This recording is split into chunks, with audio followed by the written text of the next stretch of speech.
حسرة عليك يا اللي في بالي، لا طلت اول ولا تاني.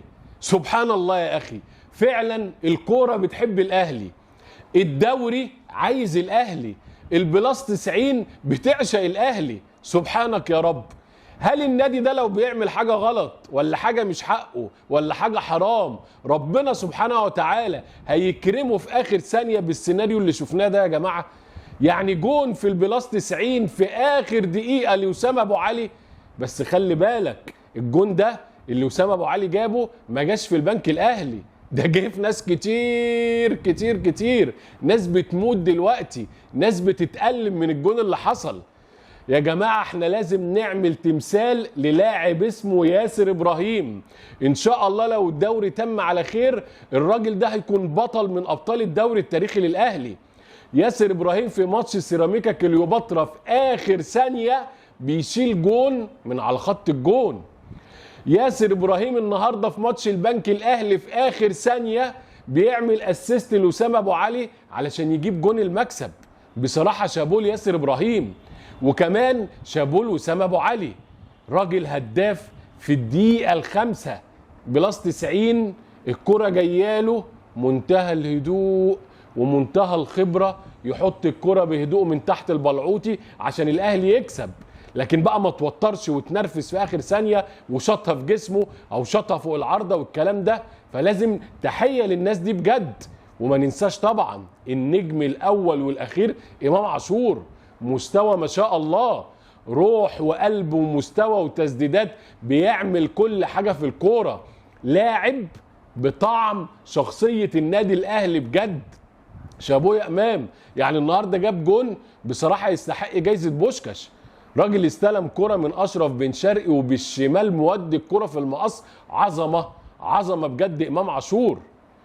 بس في نفس الوقت لازم بعض الملاحظات السريعه الكابتن عماد النحاس علشان الامور نوصل للمثاليه. الحاجه الاولى يا كابتن عماد، لازم مصطفى شوبير ياخد فرصه. حرام كولر كان كل 3-4 مباراه بيديله مباراه عشان الراجل ما يتلكش ويفقد حساسيه المباراه. شفنا الشناوي النهارده برضه في جونيا وانور، ما اعرفش الشناوي عنده عقده في ايديه ولا ايه؟ ليه الايد ما بتتفردش للاخر؟ ليه في كل هدف في الشناوي من تسديده او حاجه نلاقي المنظر ده، الايد مكسوره بالمنظر ده؟ فين الفرده بتاعت الجون ان هو يصد الكوره؟ فبعد اذنك يا كابتن عماد، شوبير مستحق انه ياخد فرصه، وشوبير مش جون قليل، ده حارس مرمى كبير. نفس الامر النهارده بالنسبه لعلي معلول، يعني نفس اللي كولر كان بيعمله معلول انت برضو بتعمله فيه.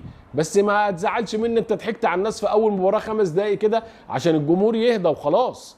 اخر 10 دقايق انت كنت محتاجه ينزل على حساب كوكا، مش للدرجات دي. يعني معلول ما هوش عيل صغير، او معلول بقى عنده 70 سنه، الراجل هينزل ويأدي ويعمل اسيستات ويظبط الدنيا. لكن بصراحه يعني ايه، الحاجات دي لو اتظبطت الدنيا هتبقى افضل وافضل. على العموم مليون مبروك لجمهور النادي الاهلي. افرح بالفرقه وافرح بالفوز المهم المثير بلس 90، ويتبقى على الحلو خطوه. الاهلي كده يا جماعه مش عايز رسميا الا نقطه واحده من ماتش فاركو ويتوج رسميا بالدوري. المباراه الجايه الاهلي هيلاعب فاركو، مباراه في منتهى الاهميه، عايزه تركيز جامد جدا. لسه مباراه فيها وقت الاربع اللي بعد اللي جاي. وفي نفس الوقت هيكون بيراميدز بيلاعب سيراميكا كليوباترا.